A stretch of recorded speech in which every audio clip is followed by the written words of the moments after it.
I was a foolish little child. Crazy things I used to do. I remember your famous line, Mama. I'd face a moment in time when I've got a child of mine. And I've learned so much from you. Love my kid the way you do. Mom, I'm all grown up now. It's a brand new day. Officially, it's 9th of May. I'd like to put a smile on your face every day.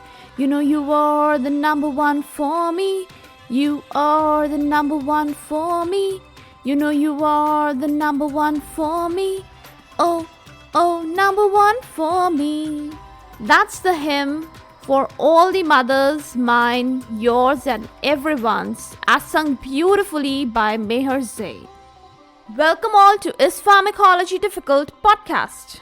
I'm your host, Dr. Radhika Vijay, MBBS MD Pharmacology, and this is the audio hub to get the best simplified basic tips, strategies, methods, and lots of ideas to learn better, understand better, and make your concepts crystal clear.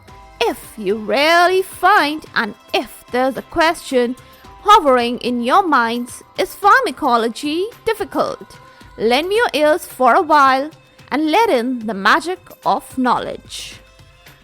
Today's conference commences and is all about redistribution. Yes, that's the topic of the day. Now, redistribution, just try to understand, it's a specialized distribution only and only dedicated for the lipid-soluble drugs. Initial distribution occurs in highly vascular organs or sites like brain, heart, kidney, etc.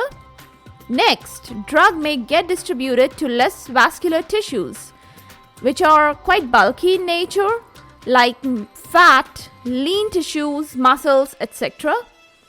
So what do you actually observe and infer out of this? A fall in the plasma drug concentration and a withdrawal of drug from organs with high blood flow. Redistribution speed is directly proportional to the lipid solubility of the drugs. Generally, drugs that have short T-half and their action is quickly terminated, they are given by the intravenous route. Let's say a good example is of thiopenton, an ultra-short acting barbiturate drug. It is injected intravenously. Then it enters the brain super fast in one circulation time. Well, your question is, what is one circulation time? That's 1 minute after the intravenous injection. Okay? Now, due to accountable lipid solubility, it quickly moves out of the brain.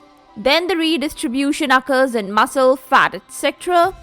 And lo, what do you see? The action ends. Then and there only.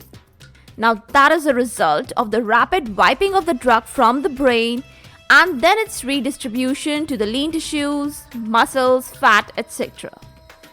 Hence, it is qualified as ultra-short acting drug.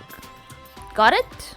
Now, next example is of a short hypnotic drug like diazepam, nitrazepam, etc.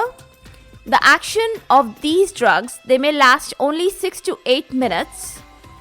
And they undergo the already told process. I've told you just now what happens. But do you know their T-half is more than 30 hours? In spite of that, the action is terminated in 6 to 8 minutes. And the reason behind all this is simply redistribution. Now the question of the day is how to make such drugs long-acting. Well, I'm gonna give you the answer just now without any delay. If you give the drugs, if you inject these drugs, or if you infuse these drugs repeatedly, continuously for long periods, then what will happen?